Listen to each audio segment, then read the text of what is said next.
Now, the Justice Coalition has really pushed recently to have the Jamestown High School Red Raider mascot removed. Where do you stand on that issue, and do you think that the logo should be changed?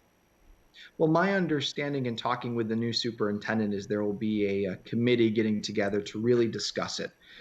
The reality is that if there is an issue with cultural appropriation, we need to seriously look at that and actually, make some decisions, actually make some change.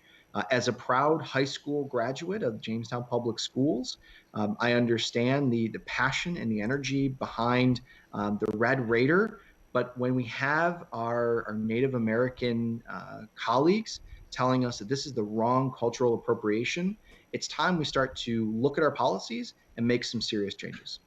And we've seen a lot of emotions get pretty heated behind the logo, where folks are calling it a racist logo and are really upset. And on the other side of the spectrum is you have people who say, well, there is a lot of heritage behind it, and we weren't trying to be mean spirited with having it.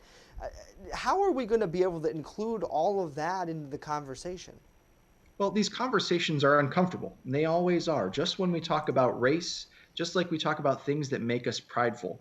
But the reality is for in terms of this logo, it's not a logo that defines us. It's not a logo that defines who you are and what school you went to. It's the pride behind it. It's the experience behind it. I didn't go along saying that I was, I did say that I was a Red Raider because we did.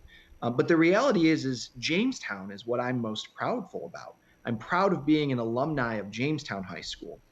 I don't need to be a Red Raider in order to be a proud alumni. So, do you think that if the community decided it was the right move to change the logo, would be a good thing for people here?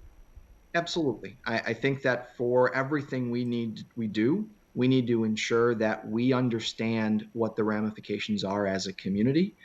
And sometimes having things that culturally appropriate aren't the best for our community, and we need to grow as the times grow.